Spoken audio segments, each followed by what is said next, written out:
Huwag tayo maniwala sa mga sinasabi ng iba. Kasi kung alam natin tama ang ating ginagawa, doon lang tayo. Kasi tama nga naman, di ba? Wala maniniwala sa sarili natin kundi tayo lang. Kasi yung iba di-judge agad tayo kahit di pa nila alam ang tunay nating kwento. Kaya pag pinag-uusapan ka ng iba, hayaan nyo lang sila. Hayaan nyo pag-usapan ka. Bakit kayo magigilty kung alam mo naman na hindi totoo ang mga sinasabi nila? Kaya nga kailang magtiwala ka sa sarili mo. Kung may problema ka, patasal ka lang.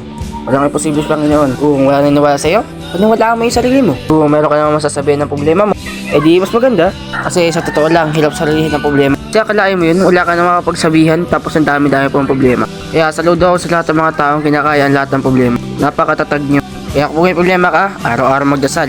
Araw-araw maniwala sa Panginoon. Hayaan nyo yung mga naninira sa inyo ng patalikod. Kung madapa ka man ngayon, dapat bumangon ka para sa sarili mo. Hayaan mo lang yung mga tao sa paligid mo na naninira sa inyo. Basta, tiwala sa sarili. Huwag maniniwala sa mga sinasabi ng iba. Kasi hindi kayo manabata para hindi mo malaman yung mga tama at mali. Iba na kasi ngayong panahon na to. Makagawa ka ng tama, hindi na makikita. Pero makagawa ka ng mali, kitang-kita nila. Kaya mas maganda, sarili mo lang paniwalaan mo. At basta mag-isip na yung mga tao ngayon. Kaya subok lang subok. Wala masama kung itatry mo, diba? Kasi wala mawawala.